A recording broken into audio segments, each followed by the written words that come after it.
ఆంధ్రప్రదేశ్కి రావాల్సినవి ఏవైతే ఉన్నాయో ఆ రావాల్సినవన్నీ కూడా తీసుకోవడానికి ఇంతకుముందు మనకు డినై చేసింది.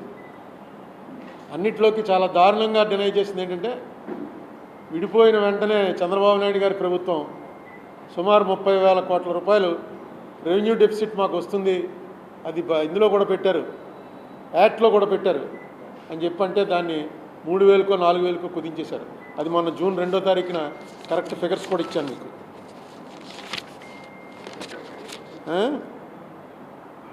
32,625 కోట్ల 25 లక్షల రూపాయలు ఏపీ గవర్నమెంట్ వారు అడిగితే లెక్కలేసి వాళ్ళు ఇచ్చింది 5,617 కోట్ల 89 లక్షలు ఇచ్చారు.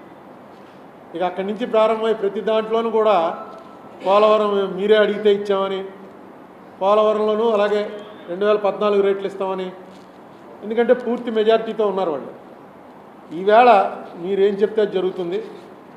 మీరు దాన్ని జాగ్రత్తగా ఆంధ్రప్రదేశ్కి అనుకూలంగా స్పెషల్ కేటగిరీ స్టేటస్ విషయంలో కానీ, పోలవరంలో కానీ, విశాఖ స్టీల్ ప్లాంట్ విషయంలో కానీ, రైల్వే జోన్ విషయంలో కానీ, కడప ఉక్కు factory, Dugarajapatnam port, Kakinada petro complex, ఒక అగ్రికల్చర్ యూనివర్సిటీ, షెడ్యూల్ 9, షెడ్యూల్ 10లోని ఆస్తులు, ఇవన్నీ కూడా మీకు ఆ సమర్థత ఉంది, మీకు ఎందుకంటే ఎక్స్పీరియన్స్ ఉంది, అందరూ తెలుసు అక్కడ. ఈ సమయంలో మీరు రావటం, ఇంత పెద్ద మెజారిటీతో రావటం, దీన్ని ఆంధ్రప్రదేశ్ స్టేట్కి అనుకూలంగా మార్చేటువంటి ప్రయత్నం మీరు చేస్తారనే నమ్మకం ఉంది. చేయటానికి కావాల్సిన శక్తి మీకు రావాలని కోరుకుంటున్నాను.